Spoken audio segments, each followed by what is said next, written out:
देश में सोने और चांदी की कीमतों में उतार चढ़ाव जारी है। 20 अप्रैल 2026 को सोने की कीमतों में हल्की गिरावट दर्ज की गई, जिससे निवेशकों में खरीदारी का रुझान बढ़ा।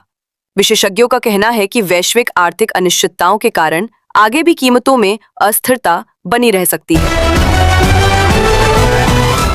रेलवे ने यात्रियों की सुविधा के लिए नई ट्रेनों की घोषणा की है। गर्मियों की छुट्टियों को देखते हुए अतिरिक्त स्पेशल ट्रेनें चलाई जा रही हैं, जिससे भीड़ को नियंत्रित करने में मदद मिलेगी। टिकट बुकिंग में तेजी देखी जा रही है और कई रूट्स पर वेटिंग लिस्ट बढ़ रही है। भारत में डिजिटल पेमेंट का इस्तेमाल लगातार बढ़ रहा है। NPCI के आंकड़ों के अनुसार UPI ट्रांजैक्शन में रिकॉर्ड वृद्धि दर्ज की गई है। छोटे दुकानदार और ग्रामीण क्षेत्रों में भी डिजिटल भुगतान तेजी से लोकप्रिय हो रहा है। उत्तर भारत के कई हिस्सों में बिजली संकट गहराने लगा है। बढ़ती गर्मी के कारण बिजली की मांग में भारी इजाफा हुआ है, जिससे कटौती की समस्या सामने आ रही है। सरकार ने बिजली आपूर्ति को संतुलित रखने के लिए आपात बैठक बुलाई है।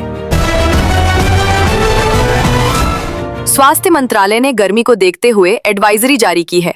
लोगों को हीट स्ट्रोक से बचने के लिए हल्के कपड़े पहनने, पानी अधिक पीने और धूप में कम निकलने की सलाह दी गई है। अस्पतालों को भी अलर्ट मोड पर रखा गया है। टेक्नोलॉजी सेक्टर में आर्टिफिशियल इंटेलिजेंस का उपयोग तेजी से बढ़ रहा है। कई भारतीय स्टार्टअप्स AI आधारित सेवाओं पर काम कर रहे हैं, जिससे रोजगार के नए अवसर भी पैदा हो रहे हैं और उद्योग में प्रतिस्पर्धा बढ़ रही है। देश के कई शहरों में ट्रैफिक जाम की समस्या गंभीर होती जा रही है। बढ़ती वाहन संख्या और अव्यवस्थित यातायात के कारण लोगों को रोजाना परेशानी का सामना करना पड़ रहा है। प्रशासन स्मार्ट ट्रैफिक सिस्टम लागू करने की योजना बना रहा है। किसानों के लिए सरकार ने नई सब्सिडी योजना की घोषणा की है।